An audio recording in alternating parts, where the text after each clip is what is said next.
Bonjour et bienvenue à cette réunion NV chez vous. Je suis vraiment content d'être avec vous aujourd'hui. Je suis accompagné de mon ami Tina.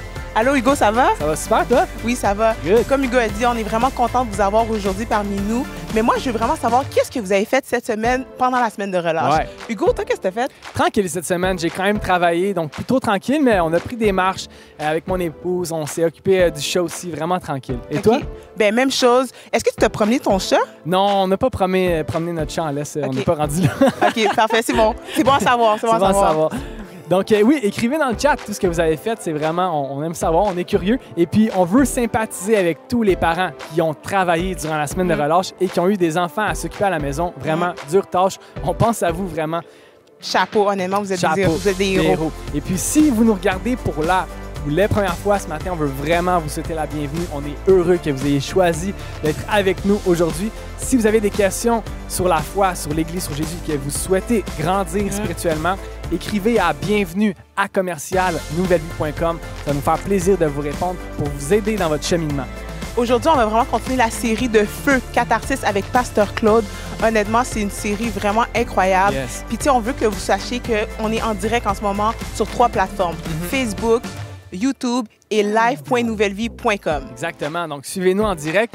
Quelle série, hein, Tina? Incroyable. Catharsis, vraiment excellent. Et puis, si vous souhaitez regarder les précédents messages, c'est tous disponibles. Ils sont tous disponibles sur notre chaîne YouTube.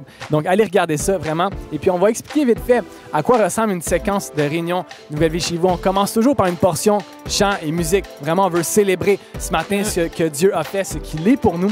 Ensuite, on a une portion d'annonce sur la vie d'Église. Vraiment, une foule d'activités qui prend place durant la semaine. Et s'ensuit évidemment le super message de Pasteur Claude. Puis tu sais, on sait qu'en ce moment, vous êtes dans votre salon, vous êtes bien, mais on va vous demander aujourd'hui de vous lever. OK. Moi, tu sais, on the side, je suis coach.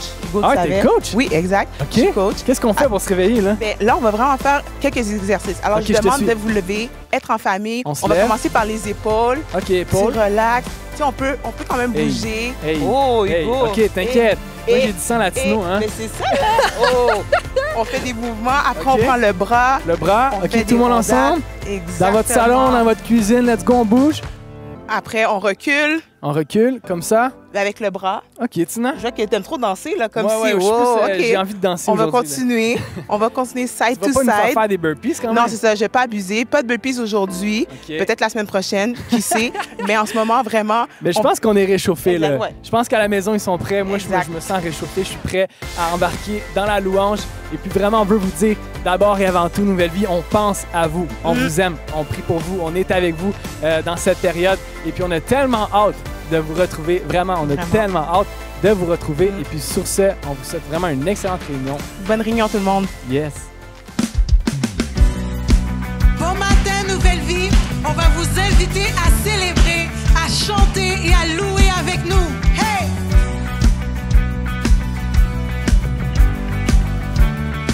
Chantons.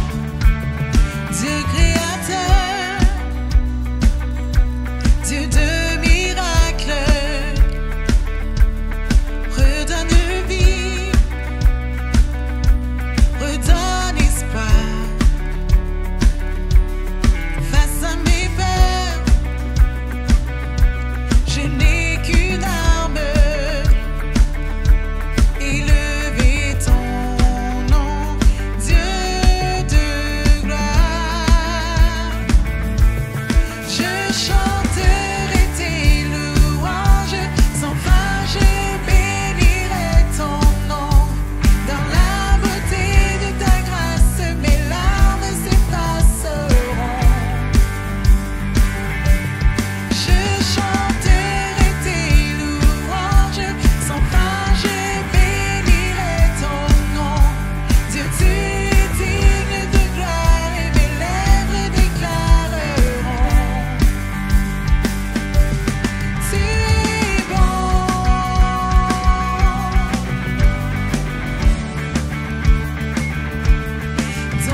déclarer que Dieu change le mal en bien, qu'il change notre deuil en victoire, qu'il change notre peine en joie, et que rien dans ce monde ne peut remplacer sa présence.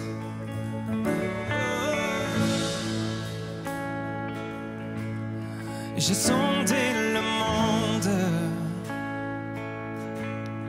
mais rien ne m'a comblé.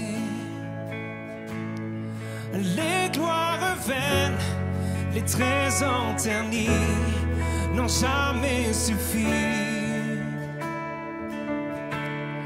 Et puis tu es venu, tu as restauré mon âme, et chaque désir est comblé en toi, en ton amour. Rien n'est meilleur que toi. Oh non, rien n'est meilleur que toi, Seigneur. Non, rien n'est meilleur que toi.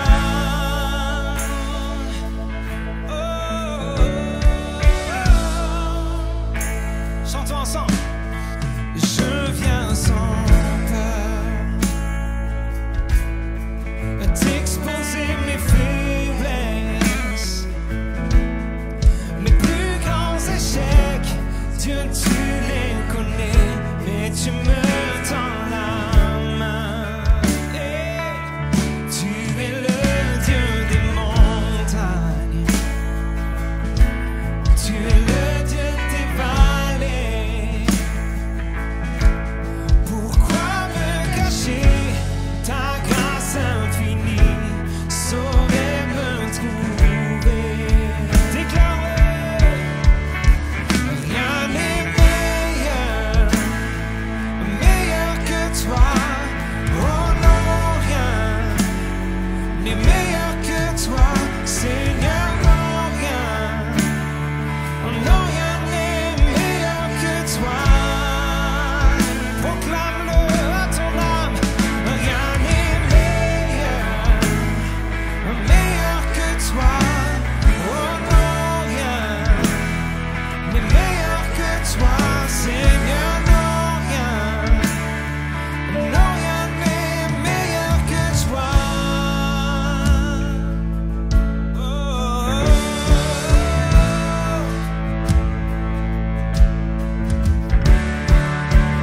Tu changes le deuil en victoire, tes cendres émergent l'espoir. La honte est changée en gloire. Seigneur, toi seul peux le faire. Déclare. Tu changes le deuil en victoire,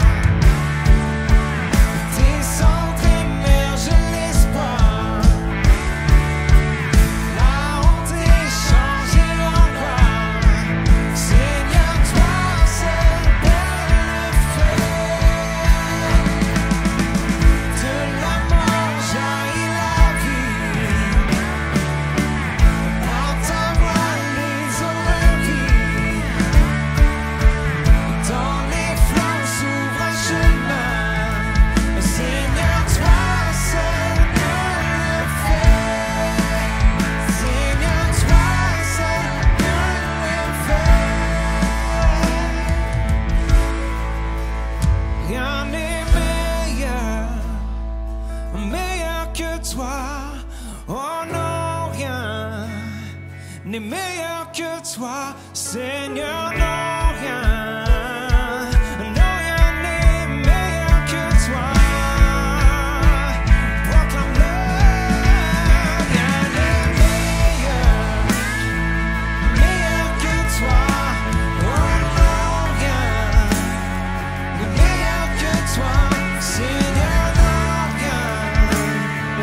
Non, rien n'est meilleur que toi.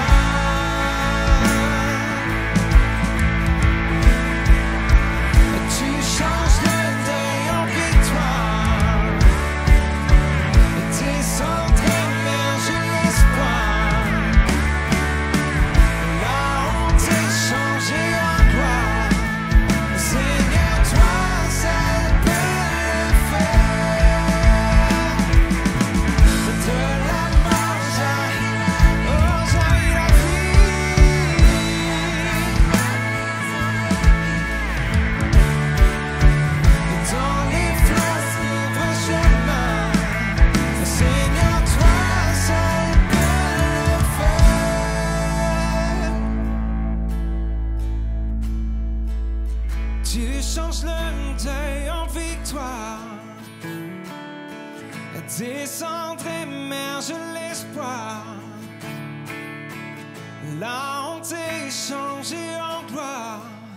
Oh Seigneur, toi seul peux le faire.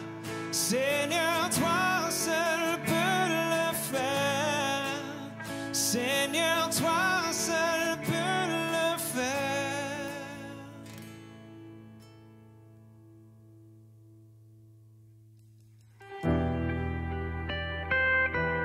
Merci pour ta grâce.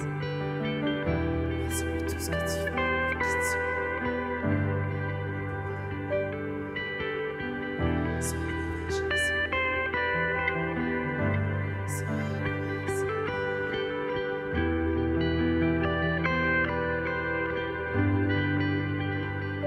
J'étais brisé, vidé sans espoir.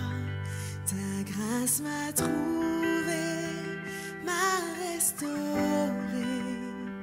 Je n'ai rien à moi, mais tel que je suis, tu me libères, tu me libères. Grâce infinie de notre Dieu qui un jour m'a sauvé.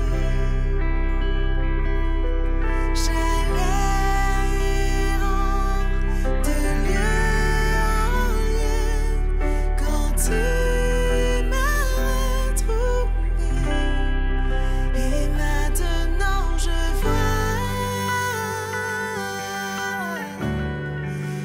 vois l'amour, la grâce dans tes yeux, donnant ta vie pour moi, me ramenant de la mort à la vie.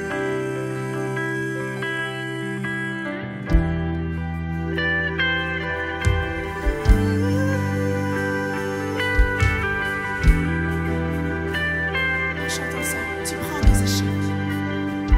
Tu prends nos échecs, tu prends nos faiblesses, tu places ton trésor dans des vases d'argile. Oh, prends mon cœur, Père, je veux te servir pour que tous voient ta vie en moi. Grâce infinie de notre Dieu qui un jour m'a sauvé. Oh, j'allais errant de lieu en lieu quand tu m'as retrouvé. Et maintenant je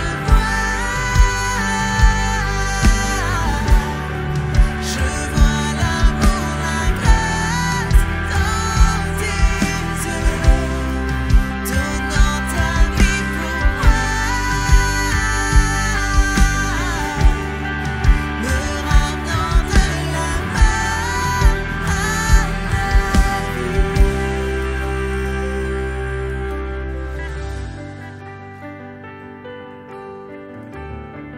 Tu m'as trouvé, tu m'as sauvé, Seigneur. Oh, oh, oh, oh.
Merci Jésus pour ta grâce. Merci pour ton amour. Merci Seigneur parce que tu es venu nous chercher là où on était. Et tu nous as choisis. Malgré nos imperfections, Seigneur. Malgré nos péchés, Seigneur. Malgré l'état dans lequel on était, malgré notre passé. Seigneur, tu nous as choisis et tu as choisi de nous aimer d'un amour sans limite, d'un amour extravagant. Alors merci pour ta grâce. On veut juste t'élever et te louer, Seigneur, pour qui tu es et pour ce que tu as fait pour nos vies. Tu nous as ramenés de la mort à la vie. Tu as fait de nos deuils une victoire, Seigneur. Tu as fait de nos larmes un chant d'allégresse. Et c'est pour toutes ces raisons qu'on veut te dire merci, Jésus. Et merci.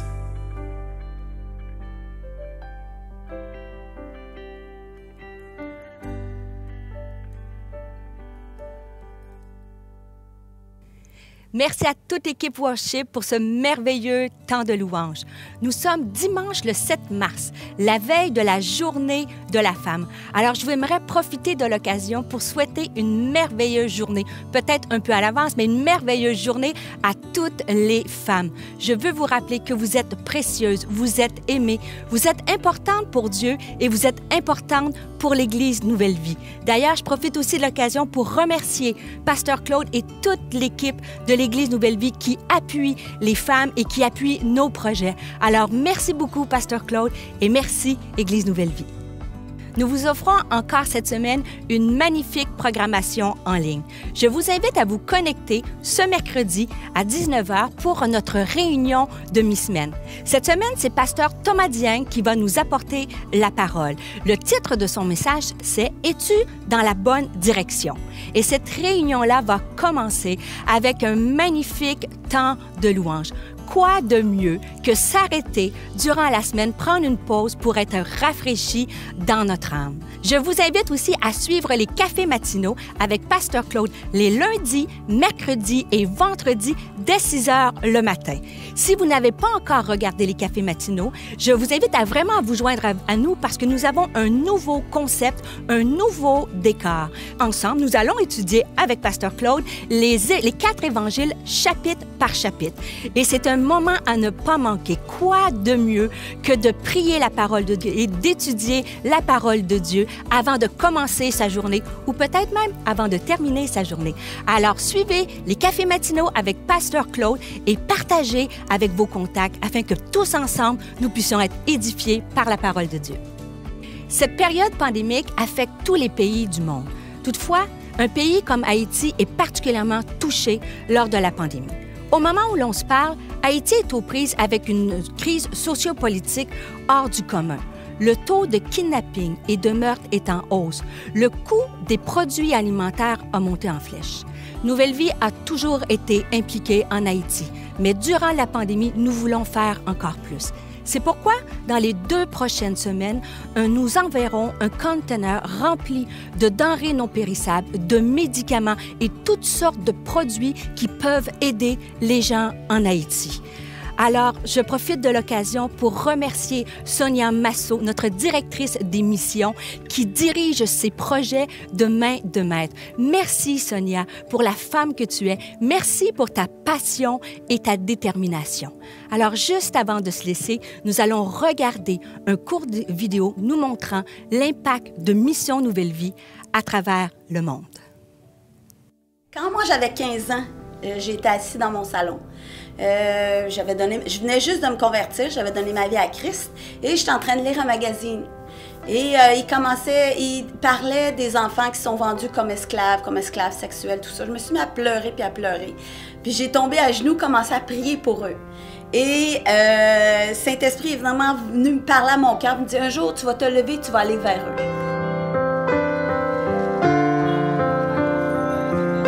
Moi, je brûle de retourner, de trouver un trou, là où personne va, là où les enfants, les jeunes, les filles sont abandonnées, puis qu'il n'y a personne qui est venu leur dire, personne qui a pris le temps de s'arrêter pour leur dire « Hey, sais-tu qu'il y a un Dieu qui prend soin de toi, qui veut prendre soin de toi, qui veut t'aimer, qui t'a créé, puis qui a dit « Wow, j'ai fait quelque chose de merveilleux. » Puis ce que ce Saint-Esprit me dit, continue. Une personne à la fois. Une personne à la fois. On change des vies tranquillement. Une personne à la fois.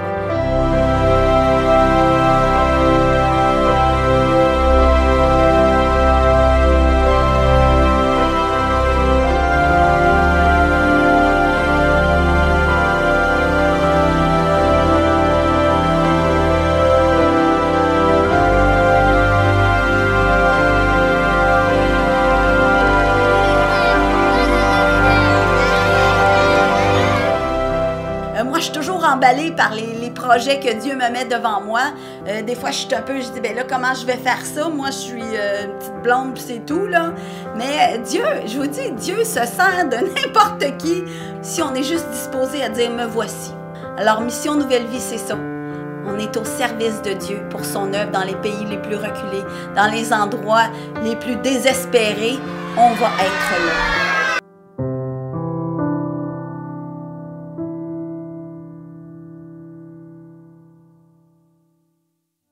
Cette vidéo est tellement touchante et inspirante. Merci, car c'est grâce à votre grande générosité que nous pouvons accomplir autant de choses. Merci de nous soutenir alors que nous sommes l'Église localement et internationalement. À Nouvelle Vie, il y a 3 façons simples et sécuritaires de donner. Vous pouvez texter le mot « don » au 438-500-3847 ou visiter notre site à don.nouvellevie.com et finalement en nous écrivant à don@commercialnouvellevie.com. Aujourd'hui, c'est Pasteur Claude qui va nous apporter la parole. Soyez attentifs car je suis certaine qu'il va avoir une parole pour vous et que Dieu va venir vous toucher et vous impacter alors que nous sommes dans la série Catharsis, comment faire des bons choix, comment séparer le bien du mal. Mais juste avant de passer à la prédication, nous allons regarder une courte vidéo. Sophie Goulet va nous expliquer comment elle a fait un choix ultimement important qui a changé sa vie. J'ai choisi de renoncer à l'amertume et la colère.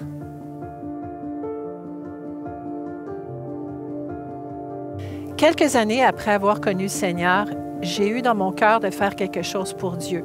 Je me suis préparée, j'ai pris des cours, je me suis formée et après 12 ans de prière, je suis entrée dans ce que je me sentais appelée à faire et pendant 6-7 ans, je voyais la faveur de Dieu sur ma vie.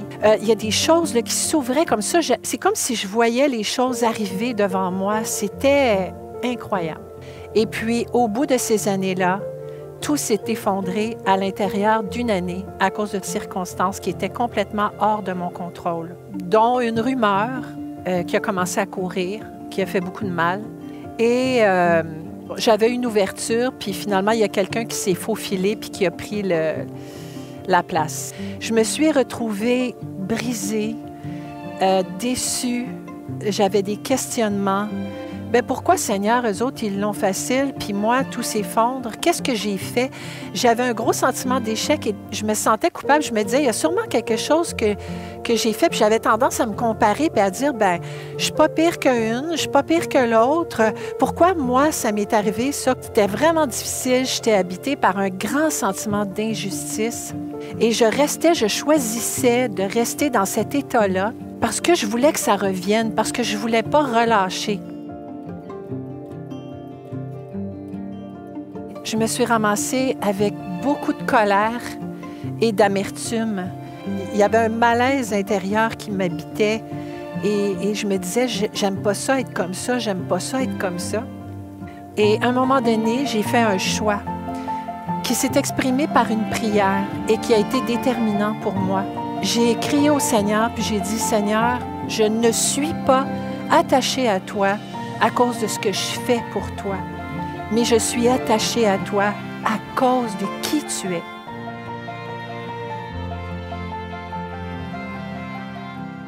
Et tout doucement, pas du jour au lendemain, là, pas juste comme ça, mais tout doucement, je suis entrée dans une saison nouvelle de ma vie. Et je suis sortie de la colère et de l'amertume pour entrer dans une saison de restauration et de guérison qui font qu'aujourd'hui, je me trouve ici.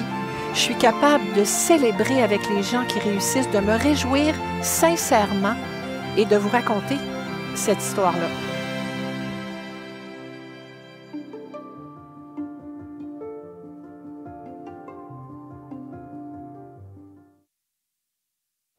Comment séparer le bien du mal?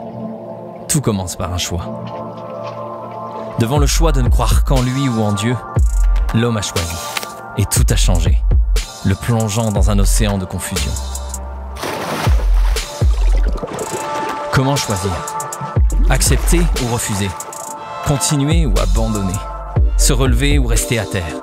Prendre ou donner? Choisir l'orgueil avant l'humilité? Être vrai ou mentir? Aimer ou haïr? Peu à peu, tout se mêle entre le bien et le mal. Comment les séparer? Choisir, tout se résume à cela. Ma vie sera le reflet de mes choix. Et mes choix d'hier déterminent ma réalité d'aujourd'hui. Et ceux d'aujourd'hui formeront le paysage de demain. Comment séparer le bien du mal?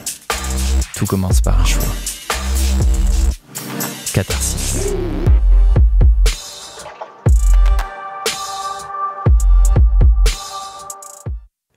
Bonjour à tous et bienvenue à la suite de notre série Catharsis, séparer le bien du mal, le bon du mauvais, une série sur les choix.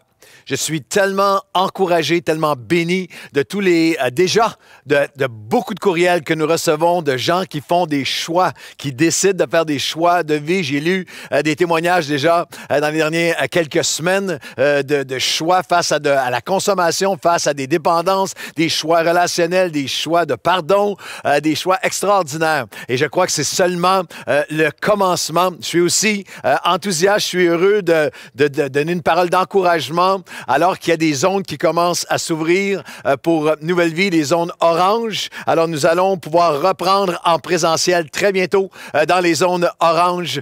Nouvelle Vie à Drummondville, par exemple, Nouvelle Vie à Charlevoix.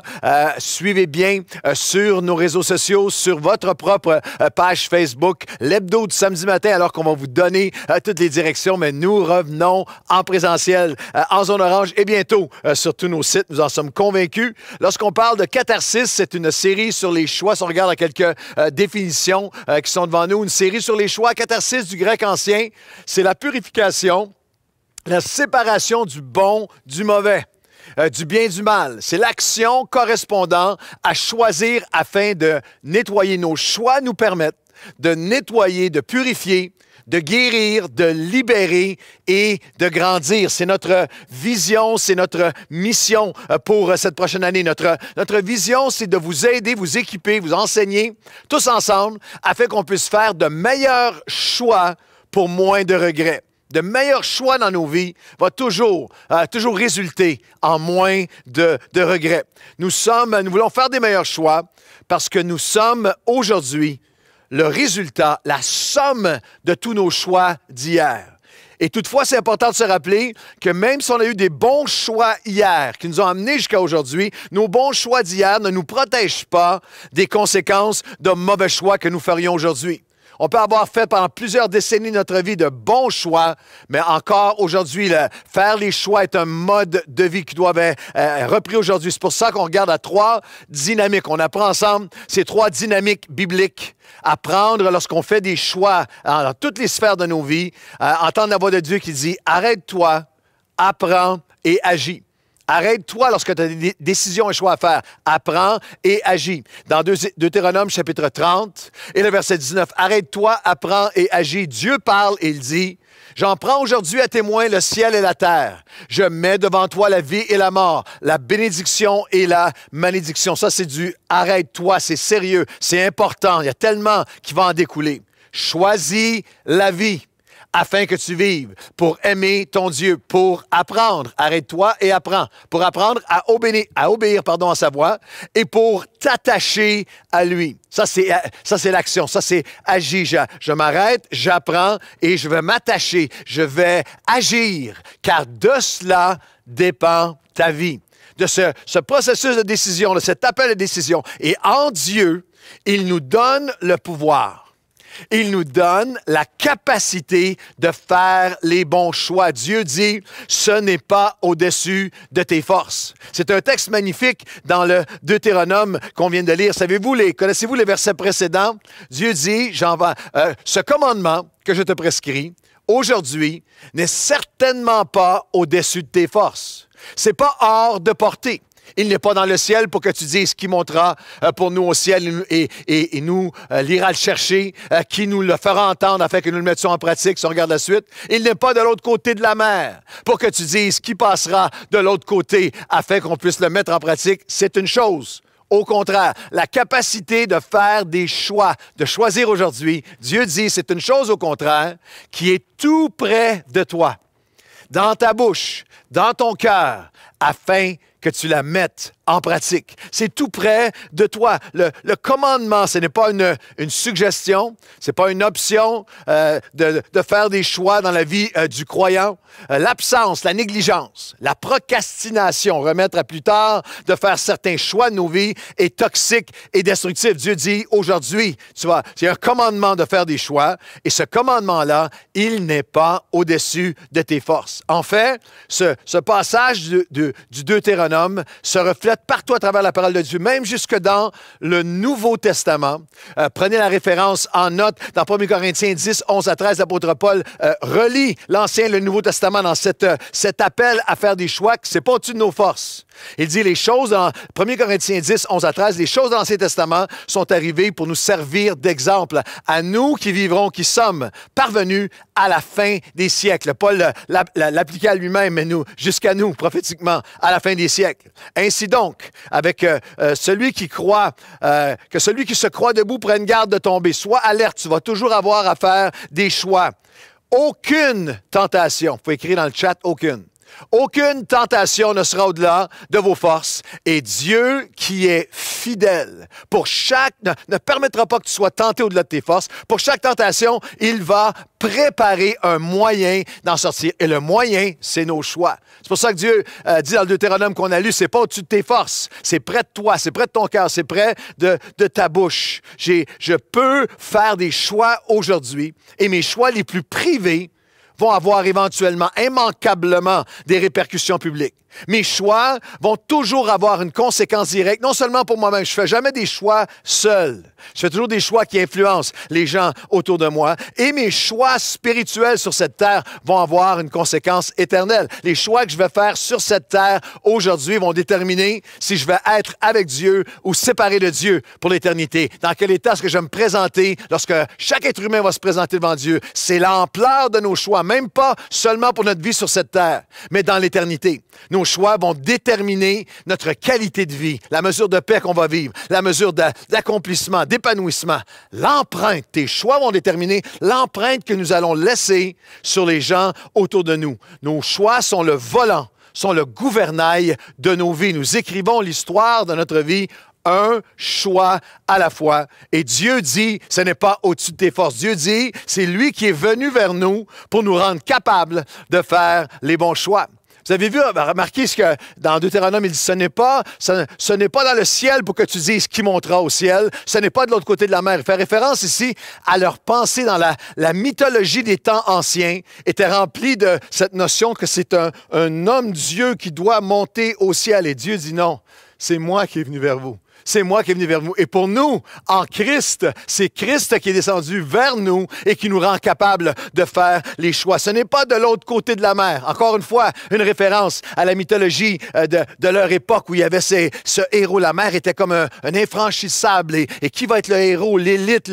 C'est tellement hors de portée. Et Dieu dit non, c'est pas de l'autre côté de la mer. Ce n'est pas pour le héros, pour l'élite, pour un demi-dieu. Ce n'est pas plus fort que toi. Ce n'est pas au-delà de tes forces. C'est une chose, la capacité de faire des choix. Ça t'appartient et je te donne la force de le faire, qui est près de ton cœur, près de ta bouche. Arrête-toi, apprends et agis. Et alors que nous allons le faire, nous allons nettoyer, réparer, restaurer, guérir nos vies, protéger, enrichir, libérer et décupler nos vies et celles de notre entourage. Et aujourd'hui, on fait un choix qui est commun à chacun d'entre nous. Si on regarde à notre titre qui va apparaître, aujourd'hui, nous faisons le choix, choisir la confiance au lieu du contrôle.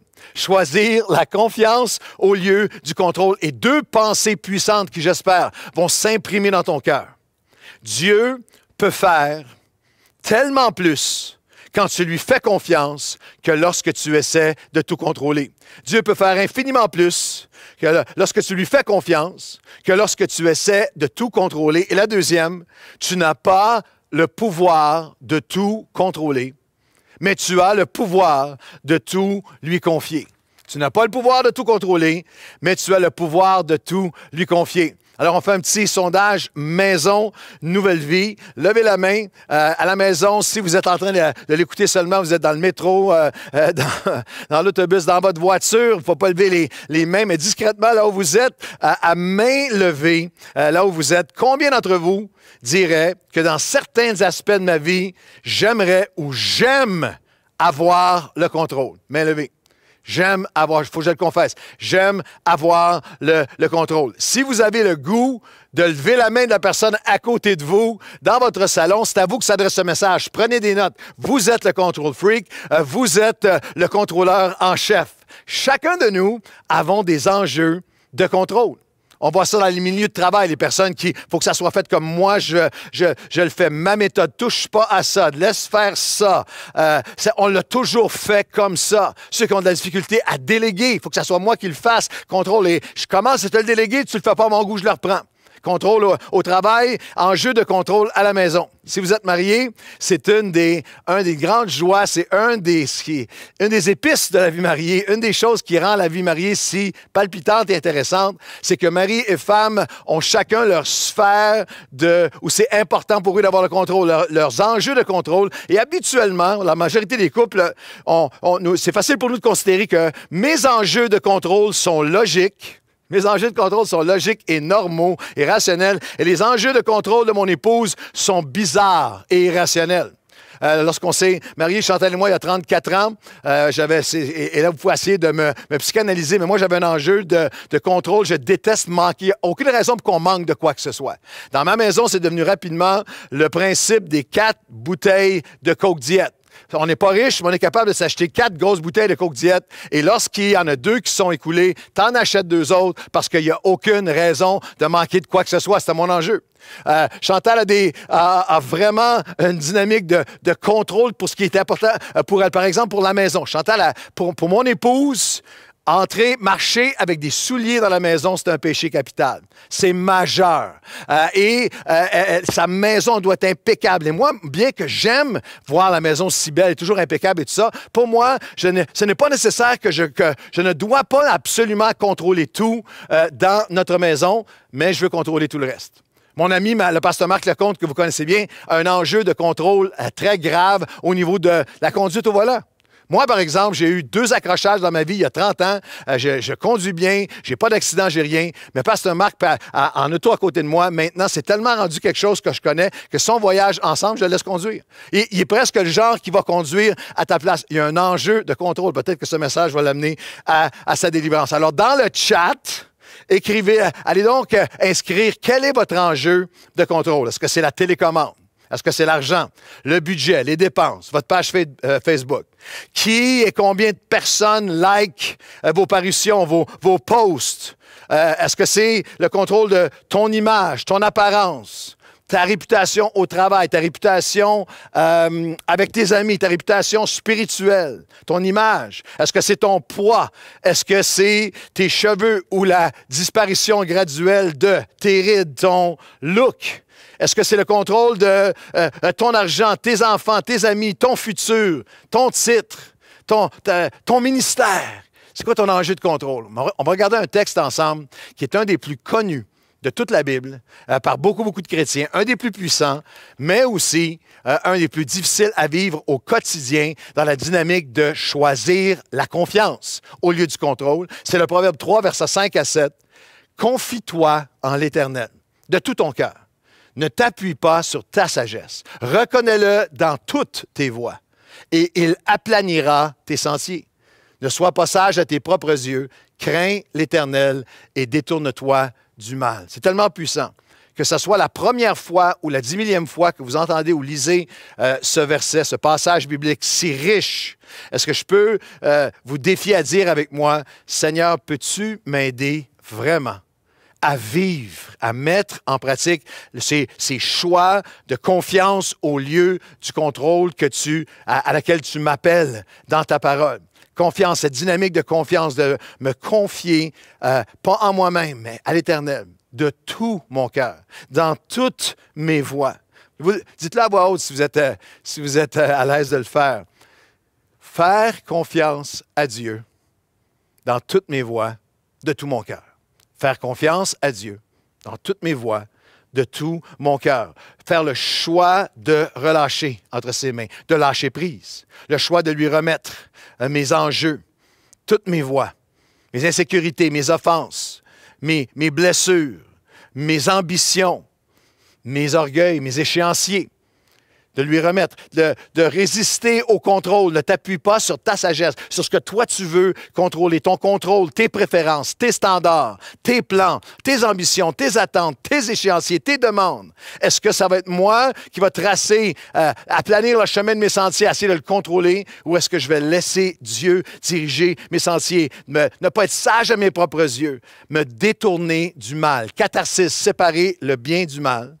Et le choix du contrôle total, lorsqu'on entre dans cette dimension du choix du contrôle total, ça devient en fait mal. Ça devient un rejet et un remplacement de Dieu. Je prends la place de Dieu pour le contrôle de ma vie. Lorsque le contrôle remplace la confiance, les conséquences sont au-delà de tout ce que vous pouvez imaginer. Il y a plein d'exemples dans la Bible. Un des exemples les plus marquants est au tout début du pèlerinage de foi, des modèles de foi. Abraham est le père de la foi.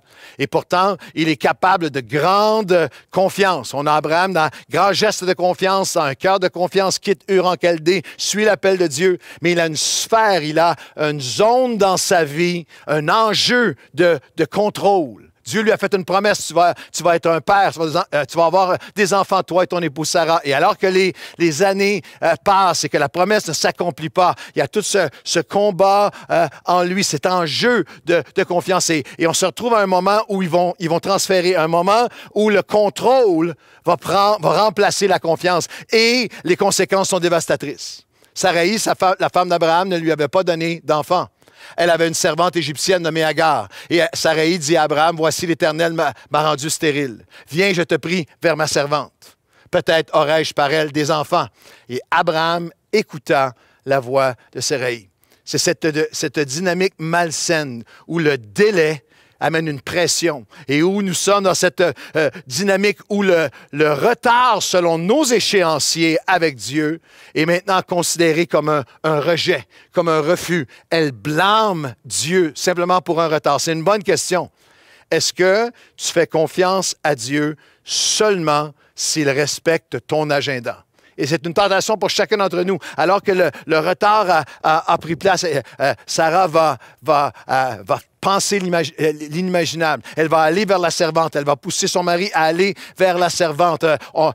Et si vous trouvez que c'est tellement loin de nous, c'est simplement cette dynamique où est-ce que je ferme mon cœur à Dieu, où est-ce que maintenant je n'ai plus confiance en lui, je prends le contrôle et ça amène souvent un labyrinthe. Ça va amener dans notre vie toutes sortes peut amener littéralement une spirale aux conséquences inimaginables. Le retard qui est vu comme un rejet, je blâme Dieu, puis il y a une descente où je peux en venir à renier mes convictions avec Dieu, ma marche avec Dieu, à faire ce que je croyais inconcevable de faire, à nier, à renier les commandements de Dieu et même mes convictions les plus profondes.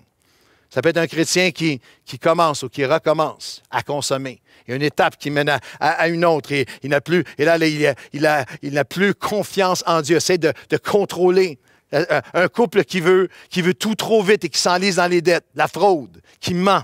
Il y a toutes sortes de choses qui peut en dégénérer. Le contrôle, j'essaie de tenir, je n'ai plus confiance. C'est la personne ça va pas assez vite, la transformation dans mon couple. L'autre ne change pas assez. Je prends la situation en main. C'est moi qui va contrôler avec tout ce que ça peut. Une personne dans le ministère qui n'accepte pas un délai, une nouvelle saison, une nouvelle direction de Dieu. Je ne l'accepte pas. Je veux le contrôler. Je suis en train de perdre le contrôle. Ça peut aussi être quelqu'un qui, dans son entêtement à tout vouloir contrôler, perd la notion de ce qui est vraiment important à long terme. empoisonne son aujourd'hui pour ce que souvent n'aura pas vraiment d'impact à long terme ou sur demain. Et on a vu ensemble dans les derniers messages qu'on aime cette équation, que de meilleures questions amènent de meilleurs choix. Que meilleure question de vie, meilleure qualité de vie. Alors, je vais vous donner 3 questions ensemble. On regarde 3 questions ensemble pour faire le choix de la confiance versus le contrôle. Autour de ce proverbe 3 qu'on a regardé ensemble, où on confie-toi à l'Éternel, mets ta confiance en lui, pas tes propres sphères et tendances de contrôle, il y a la première question qui est importante. Vous allez voir, il y a un équilibre. Première question pour faire le bon choix de la confiance au lieu du contrôle. Première question, proverbe 3, versets 1 à 4. Est-ce que ça vaut vraiment la peine? Est-ce que ça vaut la peine que je veuille le contrôler? Est-ce que c'est tellement important que je dois contrôler ça, cet aspect-là? Proverbe 3, 1 à 4. Mon fils, ma fille, veux-tu prolonger tes jours? Veux-tu augmenter ta paix? Je réponds oui, c'est ce que je veux. Je veux augmenter ma paix. Que la bonté, l'amour, la gentillesse, loving kindness, littéralement, le mot, c'est l'amour est dans la gentillesse. Que la bonté ne te quitte pas. Écris-les sur des tables de ton cœur. Tu acquerras ainsi de la grâce et des raisonnements plus sains.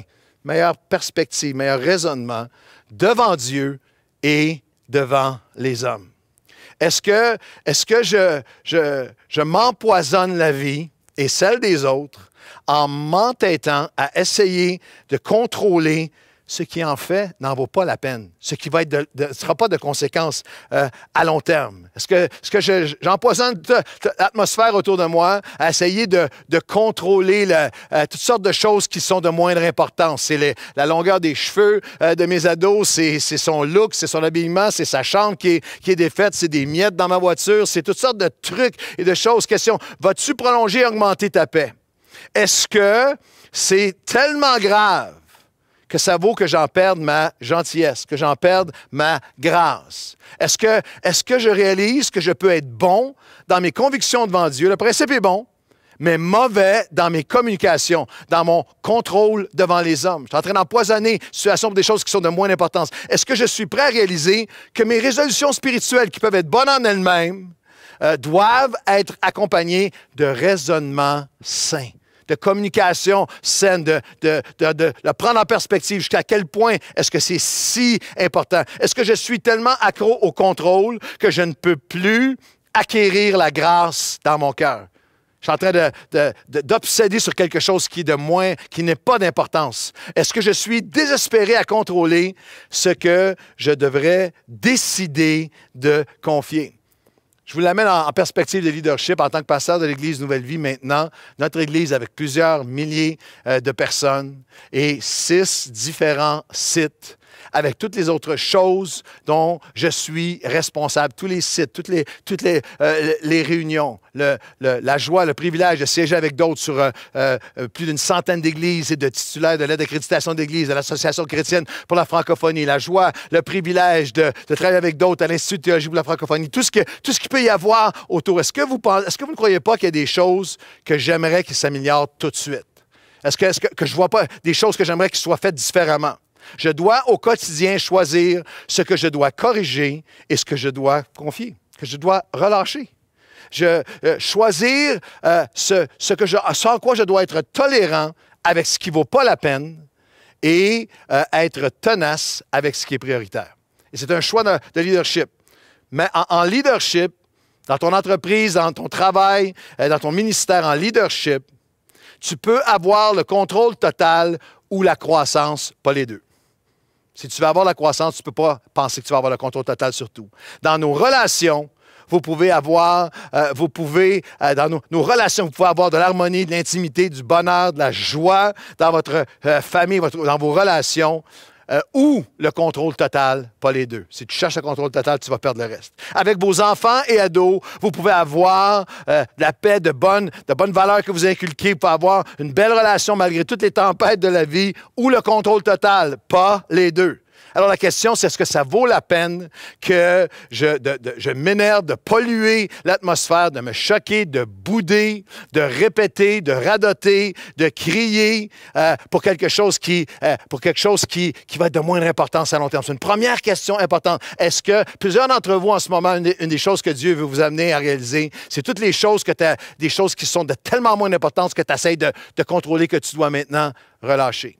La deuxième question, c'est pas seulement est-ce que ça vaut vraiment la peine? La deuxième question, c'est est-ce que je veux vraiment vivre selon la parole de Dieu? Vous allez voir l'équilibre. Première question, est-ce que ça vaut vraiment la peine? Est-ce qu'il faut vraiment que je contrôle tout ça? Est-ce que je pourrais le laisser aller? J'ai un ami qui m'expliquait, j'entendais un pasteur raconter que pendant des années, lorsqu'il avait ses jeunes enfants, il avait une super belle véranda, une super belle porte vitrée qui donnait sur son jardin, sur sa cour, et il aimait s'asseoir, il regardait à travers, et à chaque fois qu'il arrivait le jour, regardait à travers la fenêtre, puis il y avait plein de doigts des enfants dans la fenêtre, et ça le rendait fou. Il dit le nombre de fois que j'ai crié à propos des doigts dans la fenêtre. Puis il me disait, c'est bizarre, parce qu'il dit maintenant que la maison est vide et que les enfants sont partis, puis les enfants même sont mariés et sont à des distances, il dit, je m'ennuie des doigts dans la fenêtre. Est-ce que des choses qu'en ce moment, tu t'empoisonnes les autres à court terme, que tu devrais simplement relâcher? La deuxième question, c'est est-ce que je veux vraiment vivre selon la parole de Dieu? Toujours dans ce contexte de confie-toi en l'Éternel, confiance versus contrôle. Mon fils, n'oublie pas, n'abandonne pas mes enseignements, que ton cœur garde ma parole. Ne méprise pas la correction, que ces enseignements ne s'éloignent pas de tes yeux, de ton cœur, de tes réflexions. Sa sagesse, la sagesse de la parole a plus de valeur que tous les objets de prix. Très important. Est-ce que la parole de Dieu m'appelle à relâcher ou et aussi dans d'autres sphères de ma vie, est-ce que la parole de Dieu m'appelle à prendre position? Oui, à exercer un contrôle. Nous confier en Dieu ne veut pas dire que je ne prends pas le contrôle et la responsabilité de ce qui m'appartient. Dieu ne fera pas pour moi ce qu'il m'appelle à contrôler, ce qu'il m'appelle à maîtriser moi-même, à prendre. Alors, il y a relâchement versus je dois prendre responsabilité. Galates 5, vous avez le choix entre la vie de l'esprit et la vie de la chair. Et toutes les œuvres de la chair destructives qui sont là sont des choix. Tu choisis l'impudicité, la jalousie, les querelles, les divisions, l'ivrognerie, les excès. Et un des fruits de l'esprit, c'est la maîtrise de soi. C'est la capacité de contrôler. Avez-vous déjà réfléchi à tout ce que la parole de Dieu m'appelle à prendre responsabilité, à contrôler par sa grâce, par son esprit, par sa parole? Comprenez-vous l'équilibre entre les deux questions? Est-ce que ça vaut la peine? Il y a des choses qu'il faut que j'arrête d'essayer de contrôler, il faut que je relâche. Mais est-ce que je veux vraiment suivre la parole de Dieu, vivre selon sa parole? Est-ce que la parole m'appelle à prendre responsabilité? Et honnêtement, bibliquement, oui. Dans plusieurs sphères de nos vies, la réponse est oui. Je suis responsable de contrôler mes actions. Avec l'aide de Dieu, par la grâce de Dieu, par sa présence, mais ma volonté humaine rendue capable par la capacité divine. Responsable de mes actions, de mes pulsions, de mes pensées, de mes paroles, de ma sexualité, de nos relations, de notre cœur, de comment je gère mon argent, de notre pardon, de mon honnêteté, de dire la vérité. Responsable de mes valeurs, de mes priorités. Responsable de mon temps, de mon agenda, responsable de mon argent, de mon intégrité, de ma vie spirituelle, de mes choix, responsable de mes choix moraux, mes choix spirituels, mes choix relationnels, professionnels. Par exemple, tu t'es mis dans le trou financièrement, tu ne peux pas dire « Seigneur, je te confie tout ça ». Le Seigneur t'appelle à prendre ta responsabilité, à travailler, à économiser, à faire les changements nécessaires, à aller chercher l'aide nécessaire, à faire les changements. Tu as des problèmes majeurs dans ton mariage. Tu ne peux pas seulement juste dire « Seigneur, je t'ai confie ». Tu as besoin de dire « Qu'est-ce que moi je dois faire? Comment est-ce que je peux m'arrêter et apprendre et agir et faire des choix, des décisions, des changements, le travail nécessaire, consulter, l'aide, changer. » Tu as été blessé, victime d'injustice. Tu as souffert. Maintenant, qu'est-ce que tu vas faire avec? Tu ne peux pas juste dire « Seigneur, je te fais confiance. » Maintenant, Seigneur, voici ma part, voici mon relâchement, mais voici aussi ma responsabilité de grandir, d'en sortir, de changer, de pardonner. Tu as fait des erreurs, tu as fait une gaffe, tu es en plein dedans en ce moment. Tu ne peux pas juste dire, je te confie tout ça. Qu'est-ce que je dois apprendre? Qu'est-ce que je dois changer maintenant dans ma vie? Qu'est-ce que je dois, moi, avec ton aide, contrôler? Alors, vous avez qu'est-ce que je dois relâcher, qui n'est pas assez d'importance? Qu'est-ce que je dois prendre responsabilité? Et la dernière pensée, dernière question, c'est qu'est-ce que je dois vraiment entièrement remettre à Dieu seul, parce que c'est hors de mes mains.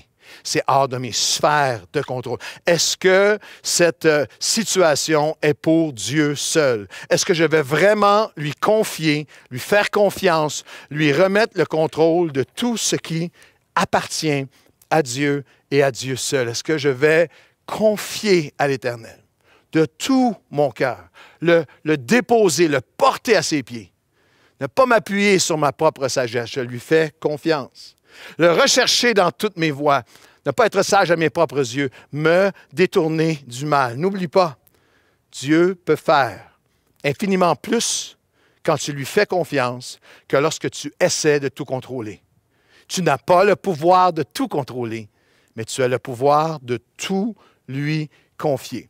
Je vous donne 3 analogies, 3 moments sportifs que j'ai vécu au fil des années. Il y a plusieurs années, pas maintenant, je n'ai pas le temps maintenant, mais il y a plusieurs années, lorsque j'étais beaucoup plus jeune, pendant une certaine période de temps, je me suis entraîné fort. Je m'entraînais fort, parce que je me souviens d'un moment donné, alors que je m'entraînais fort, que je commençais à avoir des douleurs dans un bras, l'épaule, et des 2 côtés, épaule et coude. Et lorsque j'avais parlé à mon entraîneur, j'avais dit, ça doit être parce que je lève trop, que ce soit différents exercices, j'avais augmenté mes poids. Puis il m'avait dit ceci, et je n'avais pas tout catché, certainement pas catché, saisi la portée spirituelle.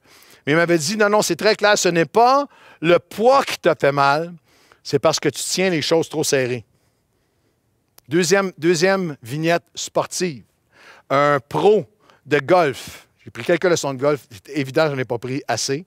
Mais dans une leçon de golf, il m'avait dit, vas-y, là, frappe quelques balles, je vais te regarder. Puis moi, je prends mon bâton, puis je me place et je frappe. Puis il m'avait dit, oh, tu es du genre qui serre trop serré. Si tu tiens les choses si tu tiens ton bâton moins serré, tu vas frapper plus fort, plus loin, avec plus de constance et moins de balles perdues. Moins serré, plus fort, plus loin, plus de constance, moins de balles perdues. Mon gourou de golf, c'est Pasteur Marc Lecomte, qui est un champion de golf et qui m'avait donné il y a plusieurs années ce conseil, cette image. Il m'avait dit, tiens ton bâton comme on tient un petit oiseau. Pas trop serré pour ne pas l'écraser, mais aussi pas trop lousse. Il faut que tu l'entoures pour le protéger. C'était très beau, je n'ai jamais réussi à le faire, mais c'était très beau comme image. Et il y a quelque chose de spirituel là-dedans. Est-ce que ça se peut que ce qui te fait mal n'est pas le poids nécessairement, c'est que tu tiens trop serré en ce moment. Tu tiens trop serré. Il y a quelque chose qu'il faut que tu relâches à Dieu. Et c'est l'essence, la dernière pensée aujourd'hui, c'est que c'est l'essence de la vraie adoration. La vraie adoration est de relâcher et d'abandonner aux pieds de Dieu. D'abandonner devant Dieu la situation, la personne, le conflit, la chose que tu cherchais tellement à contrôler. C'est t'abandonner à ses pieds, c'est lâcher prise.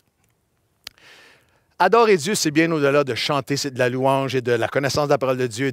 Je réalisais, je méditais cette pensée, que tu peux arriver dans un moment d'adoration, tu peux écouter des centaines de chants de worship et arriver en contrôle de toutes choses et spirituellement, avec les mains levées physiquement, mais tu entres en contrôle, tu sors en contrôle, tu n'as jamais abandonné la situation à Dieu. Et à cause de ça, tu ne goûtes jamais à sa paix. Tu ne goûtes jamais à cette profondeur de paix qui dépasse les circonstances, qui te porte, ce courage, ce renouvellement, cet espoir lorsqu'il n'y a pas d'espoir. Tu n'y goûtes jamais malgré 10 000 chants de worship, malgré toute la connaissance, malgré le fait que tu prêches la parole à d'autres et que tu es capable d'enseigner tous les concepts. La vraie adoration est littéralement d'abandonner dans les mains de Dieu. Le psaume 40 nous appelle à un cantique nouveau, une nouvelle façon d'adorer. Il a mis dans ma bouche un cantique nouveau, une louange à notre Dieu. Beaucoup l'ont vu, ils se sont confiés en l'Éternel. Heureux l'homme qui place sa confiance en l'Éternel, qui relâche, qui abandonne la situation à Dieu. Confiance, le choix de la confiance. Pourquoi est-ce qu'on devrait lui faire confiance dans ce que je ne peux changer, dans ce qui est hors de mon contrôle? Parce que tu as multiplié tes merveilles et tes desseins en notre faveur. Nul n'est comparable à toi, ô Dieu. Notre adoration de confiance est fondée sur le caractère de Dieu. Alors, je vais vous donner 3 omnis de Dieu. Le psalmiste a dit, c'est parce qu'il n'y en a aucun autre comme toi, il n'y en a aucun qui est comparable à toi. Dans la mesure où je suis renouvelé dans la connaissance, la compréhension de son caractère envers moi, qu'il est en effet incomparable. À la mesure où je vais venir vraiment abandonner, relâcher à Dieu, abandonner le contrôle à Dieu, de relâcher avec aucune intention de reprendre le contrôle, de relâcher, d'abandonner le contrôle à Dieu. Les trois omnis de notre confiance. Je viens lui remettre tout entre ses mains à cause de son omnipotence. Omni, tout, potence puissante. Il a toute puissance. Lorsque Abraham a été appelé à remettre son fils, à remettre le contrôle du futur d'Isaac à Dieu, « Offre-moi ton fils, Isaac. Fais-moi confiance. » C'est par la foi, Hébreux 11, qu'Abraham offrit Isaac lorsqu'il fut mis à l'épreuve et qu'il offrit son fils unique. Lui qui avait reçu les promesses. J'avais reçu une promesse. Et ce qui avait été dit en Isaac sera nommé pour toi une postérité. Mais comment a-t-il été capable de le remettre à Dieu, de l'abandonner entre les mains de Dieu? Pourquoi? Parce que ses pensées étaient fondées sur ceci. Il pensait que Dieu est puissant, même pour ressusciter les morts, et aussi le recouvrira-t-il par une sorte de résurrection. Abraham a dit, je ne comprends pas, c'est hors de mon contrôle, tu me demandes de t'offrir mon fils, mais je te l'offre, je te le remets. J'avais reçu une promesse. J'ai complètement perdu le contrôle, mais je le remets entre tes mains parce que je crois en ton omnipotence, en ta toute puissance, parce que je crois que tu es le Dieu de la résurrection et j'ai été saisi par la pensée, même par une sorte de résurrection. Je ne sais même pas comment tu vas le faire, mais tu peux ressusciter. Je te fais confiance pour mon fils, pour ma fille, pour mon mariage, pour mon futur, pour mes études, pour mon entreprise, pour cette blessure, pour ce mal que quelqu'un d'autre m'a fait. Je te fais confiance parce que tu es tout puissant. Parce que tu ressuscites ce qui est mort. Et ça, c'est vraiment de l'adoration. Parce que dans Genèse 22:5, on nous dit qu'au moment où il a fait ça, Abraham dit à ses serviteurs, « Restez ici, c'est le moment d'offrir mon fils. » Et moi et le jeune homme, nous irons là pour adorer. Et nous reviendrons près de vous. Nous venons l'adorer à cause que, quelle que soit la situation, il est tout puissant. Je viens abandonner tout à ses pieds lorsque j'ai perdu le contrôle, non seulement parce qu'il est tout puissant, mais aussi qu'il est son omnipotence, mais parce qu'il est toute science, toute connaissance. Il sait tout, son omniscience. Et ça, c'est David. David a un moment où il a perdu complètement le contrôle. David a un moment où lui qui est habitué de décider, de maîtriser, de diriger, de contrôler, son royaume, c'est un roi, c'est un homme de... Mais à ce moment-ci, on le retrouve, vous le lirez à la maison, c'est fou. Dans 1 Samuel 15, il n'a plus contrôle sur rien. Son propre fils, Absalom, vient contre lui. Son propre fils, Absalom, vient monter un coup d'État contre lui. Il est forcé de quitter la ville. Et alors qu'il quitte la ville, c'est tellement triste, les hommes pleurent partout autour de lui. Mais voici la déclaration de David. « Me voici, que Dieu fasse avec moi ce qui lui semble bon. » Omniscience. Il connaît plus que je connais. Lorsque David arriva au sommet, entouré de tous ceux qui marchaient avec lui, il y a ceux qui pleurent. Mais David nous montre l'adoration, le véritable abandon de l'adoration. Non seulement il est tout-puissant, mais moi je viens l'adorer parce qu'il est toute science, toute connaissance. Il sait tout, il est alpha et oméga. Il était là avant moi, il était là après moi. Moi je vois comme ça. Mais lui a encore un plan de l'autre côté. Je ne connais pas tout, lui connaît tout. On nous parle beaucoup d'écouter la science en ce moment. Soyons d'accord que depuis le début de cette pandémie, la science, elle est imparfaite.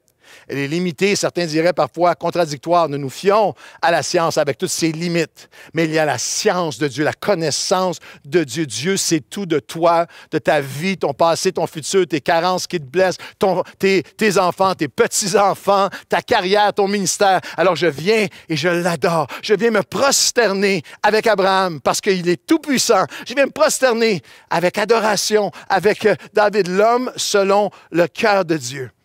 Savez-vous à quel moment il a écrit ça? Tous les théologiens s'entendent qu'il a écrit ce psaume 40. Il a mis dans ma bouche un cantique nouveau, un cantique de confiance en Dieu.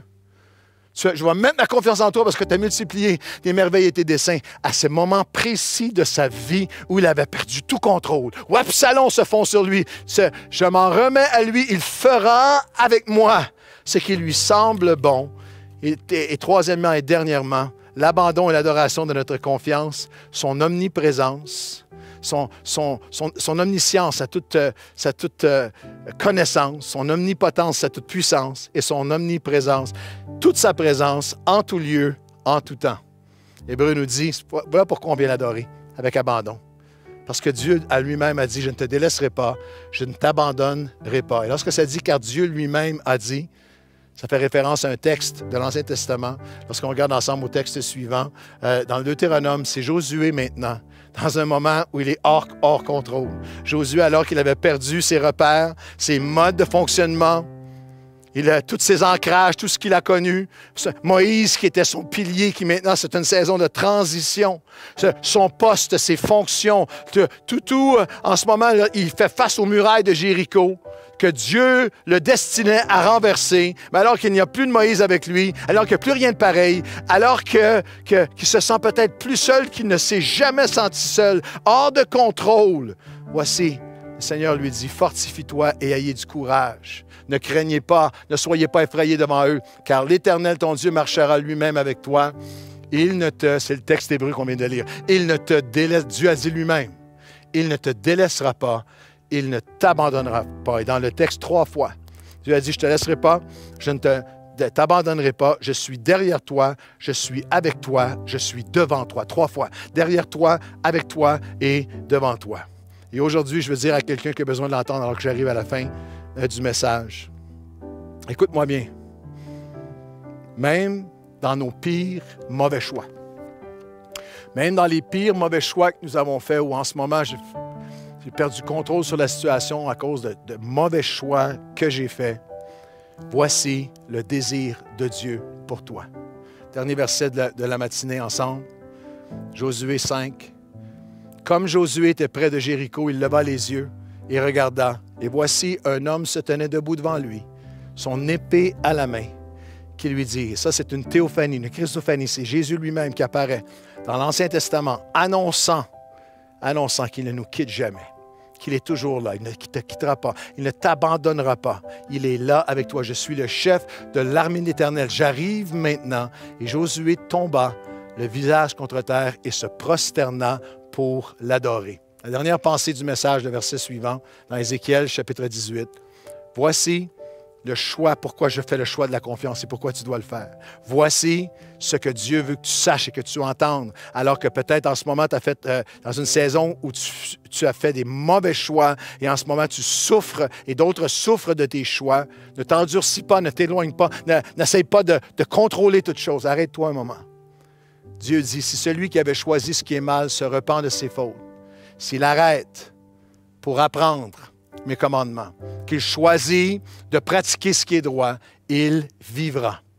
Et il ne mourra pas, et toutes ses fautes seront effacées. Là, le cri du cœur de Dieu.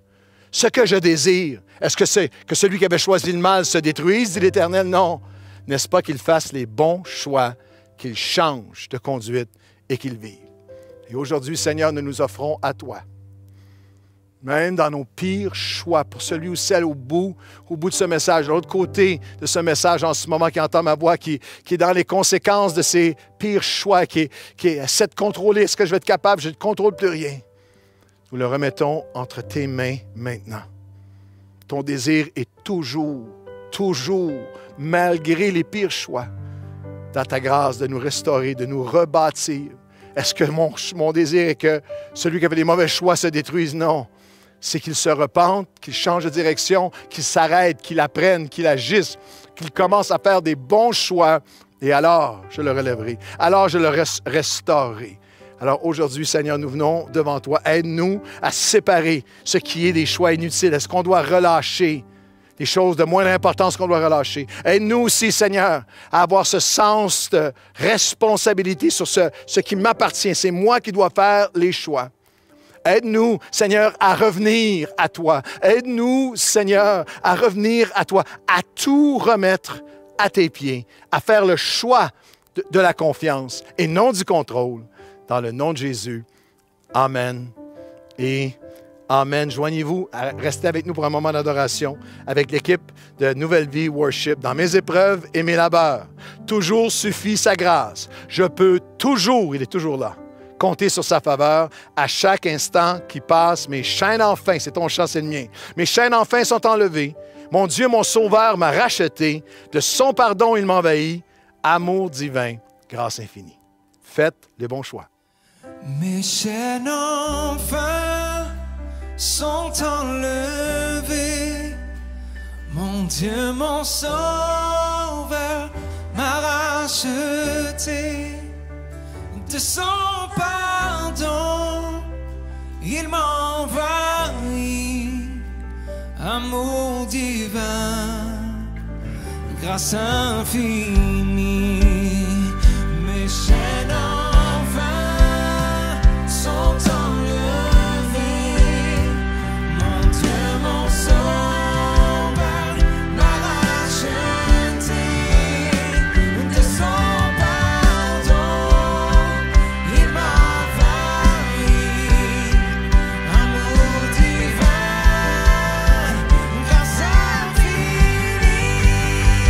Mes chaînes enfin sont enlevées. Mon Dieu, mon Sauveur m'a racheté. De son pardon, il m'a envahi. Amour divin, grâce infinie.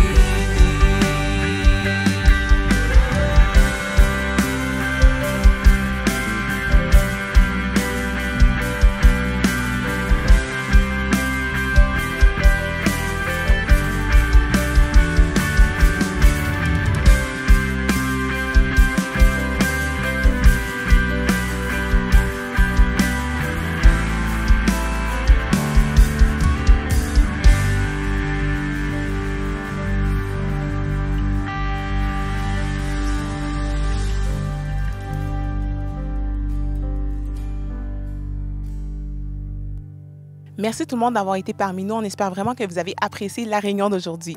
Vraiment, merci d'avoir été des nôtres aujourd'hui. C'est toujours un plaisir. Et puis, juste mentionner que si en ce moment vous vivez une période difficile, il y a toute une équipe de pasteurs formés ici à Nouvelle Vie qui est là pour vous aider en ce moment. Donc, n'hésitez pas à écrire à l'adresse courriel suivante, soutien-pastoral@nouvellevie.com. Il y a vraiment toute l'équipe qui est là pour vous servir. N'oubliez pas que demain, on poursuit les cafés matinaux avec Pasteur Claude avec une nouveauté de lire tous les évangiles. Vraiment, donc manquez pas ça. Connectez-vous. Les cafés matinaux, vraiment, personnellement, j'aime beaucoup ça. Et puis, les after-réunions commencent dès maintenant. L'après-réunion commence dès maintenant. Le lien va apparaître dans les commentaires. Donc, connectez-vous avec nous pour un temps d'échange et de partage. Et sur ce, avec Tina, on vous souhaite bonne semaine à tous. Bonne semaine.